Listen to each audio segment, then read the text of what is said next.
आपके शहर खंडवा में अपना गोकुल फर्नीचर आपके लिए लाया है सगम अलमारी, ट्रीडोर अलमारी, राजकोट अलमारी, डबल बेड सागवान का पलंग, full cushion sofa set, full cushion corner sofa, double bed पलंग, डाइनिंग टेबल एवं अन्य प्रकार के फर्नीचर, वो भी 0% बैंक फाइनेंस पर। हमारा पता अपना गोकुल फर्नीचर, अंजनी टॉकीज के पास, भवानी माता रोड, खंडवा। संपर्क करें 7100653715 और 9111163730। से कहना चाहता हूं कि मानधाता के अंदर या मध्य प्रदेश 28 विधानसभा उपचुनाव है, यह 28 नहीं है, यह पूरे मध्य प्रदेश का चुनाव है, क्योंकि इन बातों से पूरा मध्य प्रदेश प्रभावित था।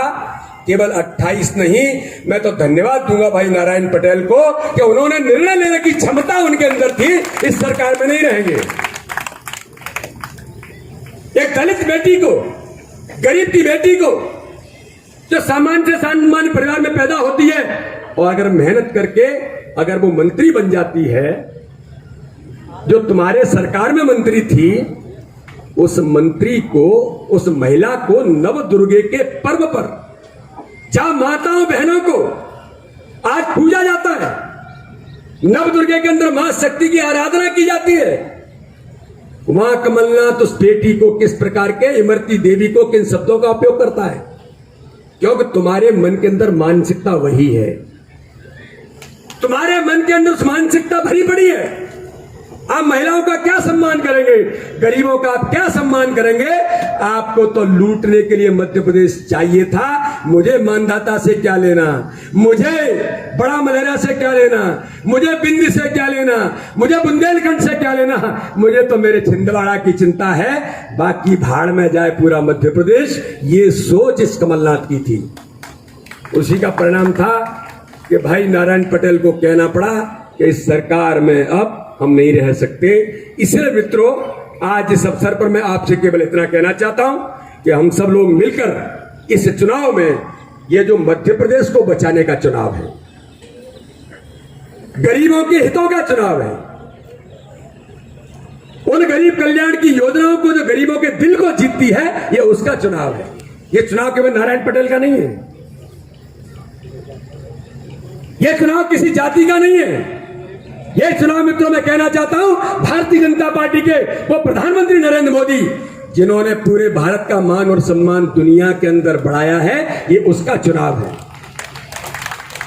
यह चुनाव गरीब कल्याण की योजनाओं को पुनः लागू करके शिवराज सिंह चौहान ने जिन काम को शुरू किया है, ये उन गरीबों के हितों को बनाए रखने का चुनाव है। अगर हम जातियों पर, अगर हम क्षेत्रों पर, अगर हम इस पर चले जाएंगे तो मित्रों धोखा हो जाएगा, जो धोखा इन्होंने झूठ बोल करके कराया था। तो पुनः इस मध्य प्रदेश को बचाने के लिए, स्वर्णिम मध्य प्रदेश बनाने के लिए और इस मध्य प्रदेश के अंदर उस निर्णय पर सील लगाने के लिए कि जिसके लिए इस मध्य प्रदेश को बचाने का जो चुनाव हो रहा है, हम सब लोगों को मानधाता के अंदर मिलजुल करके 28 विधानसभाओं में एक विधानसभा भी लूज हुई तो ये कमलनाथ जैसे झूठ मंडली, महिलाओं का अपमान करने वाले, गरीबों का अपमान करने वाले, उन सब लोगों की जिनकी क्रेडिबिलिटी खत्म हो गई है।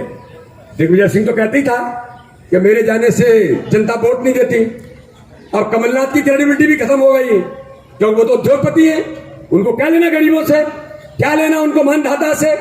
जिनका नाम था आपका कर्जा माफ हो गया है, उन लोगों ने कहा कि झड़क करके कि कौन बोल रहे हैं आप, बोले नहीं ये कमलनाथ जी ने एक सूची दी है, उसमें आपका कर्जा माफ हुआ है। उन्होंने कहा साहब इतना झूठ मत बोलो, किसका कर्जा माफ हुआ है? यानी इस मध्य प्रदेश के किसान का कर्जा माफ नहीं हुआ, आप झूठ बोल रहे हैं। और जिस व्यक्ति ने आपकी सरकार चलाई, उस दिग्विजय सिंह को पर्दे के पीछे लेके चले गए आप। क्यों? चेहरा आएगा, जनता भड़क जाएगी कि न सड़क थी, न बिजली थी, न पानी था, मध्य प्रदेश को बर्बाद कर दिया था। आज भी झूठ बोल रहे हैं आप।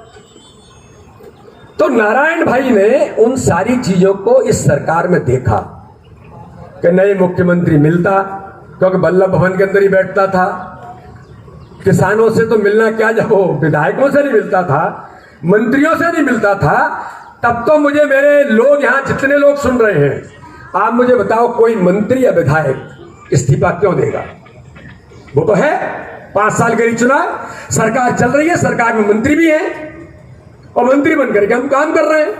लेकिन जब लगता है कि आगे 5 साल के बाद क्या होगा, जो वादे किए थे जनता से, जनता को आपने झूठ बोला, एक वादा आप पूरा नहीं कर रहे, तो हम जनता को किस मुंह से अपना मुंह दिखाएंगे? गरीब कल्याण की जितनी योजनाएं इस मध्य प्रदेश के अंदर थी,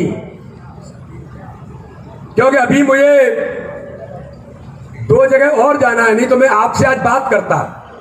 मैं ये नहीं सोचता कि संख्या कितनी हो नहीं है। अगर 100 लोग और 200 लोग और 500 लोग भी तय कर लेना, इन झूठ बोलने वाले लोगों को जवाब देने के लिए जनता के बीच जाकर के बात करनी पड़ेगी और करनी चाहिए कि तुम लोगों ने इन 15 महीनों के अंदर मध्य प्रदेश को 15 महीने के अंदर जो किया कि भाई नारायण पटेल लगातार लगे रहे कांग्रेस के साथ, जनता ने जिता दिया। वादा था किसानों का कर्जा माफ करेंगे, वादा था नौजवानों को 4000 बेरोजगारी भत्ता देंगे, वादा था कि किसान जो पशुपालन करते हैं उनको 5 रुपए प्रति लीटर पर बोनस देंगे, वादा था कि जो हमारी बेटियां हैं उन बेटियों को 25,000 से कितना 51,000 देंगे। ऐसे एक नहीं, पता नहीं कितने वादे कमलनाथ ने दिग्विजय सिंह ने मिलकर के किए थे। ये दिग्विजय सिंह वही है जिसने 2003 से पहले मध्य प्रदेश को बंटरहार कर दिया था। सड़क, बिजली, पानी, हर प्रकार से कानून व्यवस्था, चारों तरफ से मध्य प्रदेश को बर्बादी के कगार पर ला करके खड़ा करने वाला व्यक्ति कमलनाथ की सरकार बनी उस उद्योगपति की, तो इस मध्य प्रदेश की सरकार को पर्दे के पीछे से चला रहे थे दिग्विजय सिंह। मीडिया के मित्र जानते हैं कि दिग्विजय सिंह अब कहां है? सरकार चली गई, सरकार जाने के बाद दिग्विजय सिंह पर्दे के पीछे गायब हो गए, क्योंकि 2018 के चुनाव में जब दिग्विजय सिंह मैदान में आए तो उन्होंने जनता से कहा, मीडिया से कहा कि मैं जनता के सामने जाता हूं तो मेरे जाने से वोट कट जाते हैं। ये कांग्रेस के नेता दिग्विजय सिंह जो 10 साल मध्य प्रदेश के मुख्यमंत्री रहे, और वही हाल कमलनाथ का हो गया। जिस कमलनाथ ने वादा जनता से किया था, जनता ने भ्रम में आकर के आपको वोट दे दिया था, और उस वादे को राहुल गांधी ने कहा कि 10 दिन के अंदर हम किसानों का 2 लाख तक का कर्जा माफ करेंगे, लेकिन 1 रुपया कर्जा किसान का माफ नहीं हुआ। कमल पटेल कृषि मंत्री बैठे हैं यहां, 6,000 करोड़ रुपए किसानों का बैंक का एनपीए जो होता है, जो बैंक के जानकार है किसान वो जानते हैं कि जो डिफाल्टर किसान है इनसे तगादा ना हो, वो 6,000 जमा करके किसानों को फर्जी सर्टिफिकेट दे दिए। मुझे भी सांवेर के अंदर 3 किसान मिले, उन किसान ने कहा कि साहब एक सर्टिफिकेट दिया कमलनाथ ने 2019 में कि 51,079 रुपए कर्जा माफ, और बोले ये कर्जा में 2018 में बैंक के अंदर उसने ऋण पुस्तिका मुझे दिखाई, ये मैं 2018 में 51,079 रुपए जमा कर चुका हूं, और मुझे 3 मेरे परिवार में किसान हैं, हम तीनों को सर्टिफिकेट दे दिया कि आपका कर्जा माफ। और मीडिया के मित्रों से कमलनाथ ने कहा कि 26 लाख किसानों का मैंने कर्जा माफ कर दिया। ओमकारेश्वर की यह धरती है, ओमकारेश्वर महाराज यहां विराजमान है। मैं तो नर्मदा सेवा यात्रा में बहुत घूमा हूं, केवट समाज के लोग मुझे उस समय बहुत मिले थे, तो मैंने भी इस क्षेत्र की जनता के साथ देखा है ना, उन गरीब बच्चों से। इसे मेरा आप सबसे अनुरोध है कि हम सब लोग मिलकर इस चुनाव में भारतीय जनता पार्टी के प्रत्याशी भाई नारायण पटेल को ऐतिहासिक मतों से जिताने का संकल्प लें। और मानधाता के अंदर केवल जिताना नहीं है, जो अमित शाह कहते हैं प्रत्येक बूथ पर चुनाव जीतने के लिए हम सब मिलजुल करके आगे बढ़ें, इसी आशा और विश्वास के साथ। बोलिए सब तैयार हैं? जरा ताकत से बताइए तैयार हैं?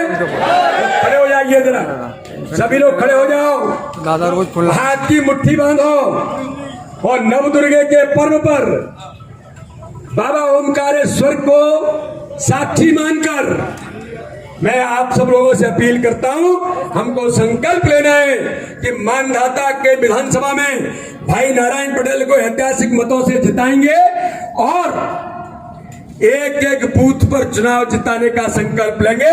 बोलिए भारत माता की, भारत माता की।